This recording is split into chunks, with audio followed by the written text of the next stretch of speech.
Hey students, we are going to learn how to solve quadratic equations by factoring. And so that's the important thing from this lesson.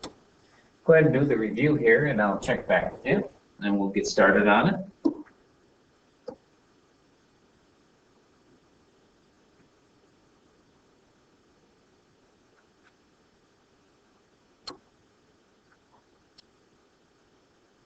Okay, the property that we're going to use to solve our equations today is called the zero product property.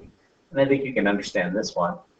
If you have two numbers that are multiplied together, any two numbers, so I'll use x to represent one and y to represent the other, and their product equals 0, that means either x is 0 or y is 0.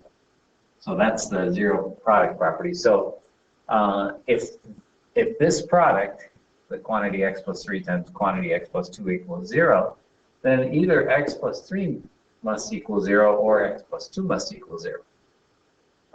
So in this one, either x plus 7 equals 0 or x minus 2 equals 0. In this one, either x minus 5 or x minus 8 equals 0. I'm going to use that idea to solve these equations.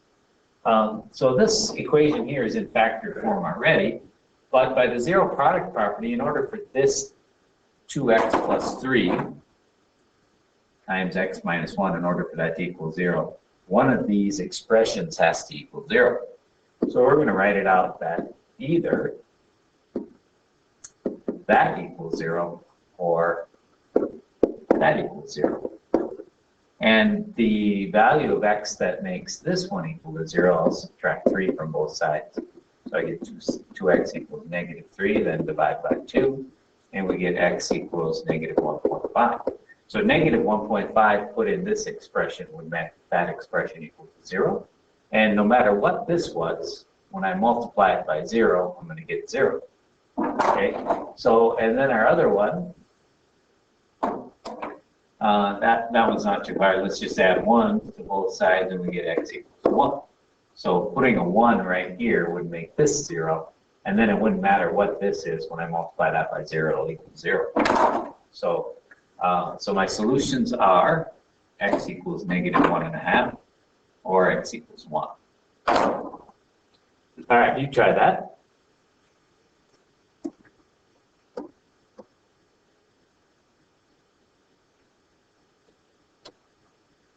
All right. So what are the solutions to the equation? Actually, this isn't an equation, so we're going to have to make this equal to 0. So we're talking about this equation. Now, so we're given choices here. We could just substitute in these two values here and just see if they work, but I think it'd be quicker for us to use the zero product property. Let's factor this. Can you think of two numbers that have a product of negative 12 and a sum of negative 1? If you can, then this is pretty easy to factor, and it would be x minus 4 and x plus 3. Now using the zero products property, either x minus 4 has to equal 0 or x plus 3 has to equal 0. And this one, x would equal 4, and the other one, x would equal negative 3. So 4 and negative 3 is D. All right, you try that.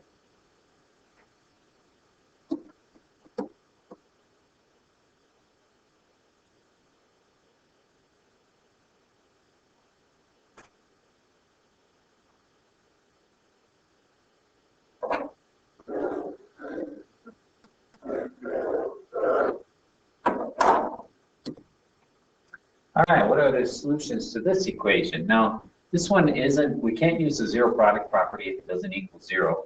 So the first step I want to do is make sure it equals 0.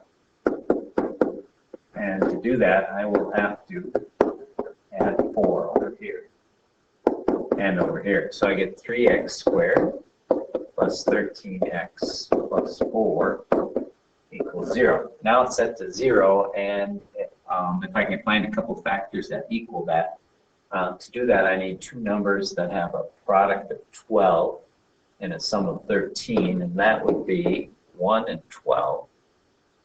So we could do 3x squared plus 1x plus 12x plus 4 equals 0. Now factor by grouping, I get x times the quantity 3x plus 1 plus 4 times the quantity 3x plus 1 equals 0. And so my factors are x plus 4 and 3x plus 1. And solving the two equations, x plus 4 equals 0 or 3x plus 1 equals 0. And for this one, x equals negative 4. Or for this one, we would have to subtract 1, so we would get negative 1 divided by 3 would be x equals negative 1/3. So sometimes you have to put it in standard form first. Go ahead and try that.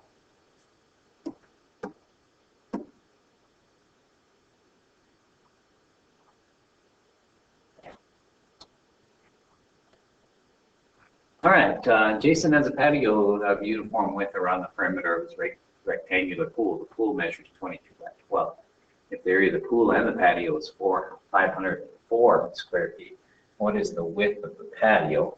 So we can represent this, so this is x from here to here, right? So this outside patio we can represent with the expression, the width is 12 plus 2x, and the length is 22 plus 2x. And if the area of the pool and the patio is 504 square feet, what is the width of the patio? So to find that width, we know that 12 plus 2x times the quantity, so my width times my length, has to equal my area, which is 504. Now this is not in standard form, so we're just going to have to simplify that. So we're going to use the FOIL method.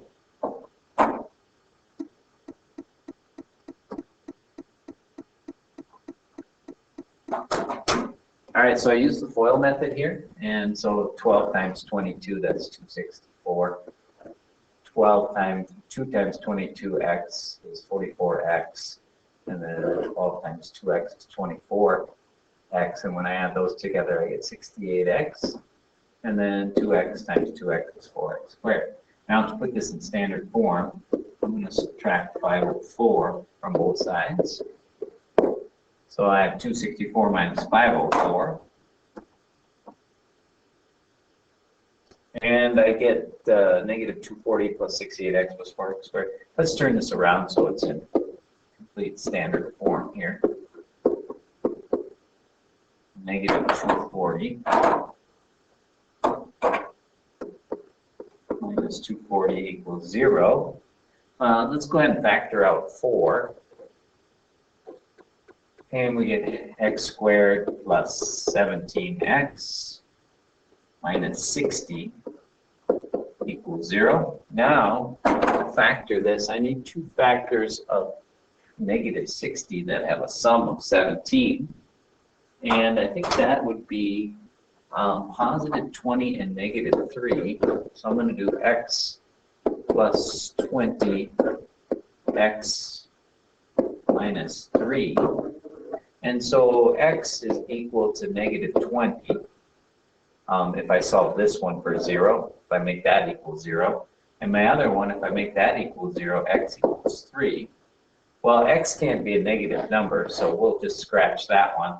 And so now we know that the width of the patio is 3. All right, you try that.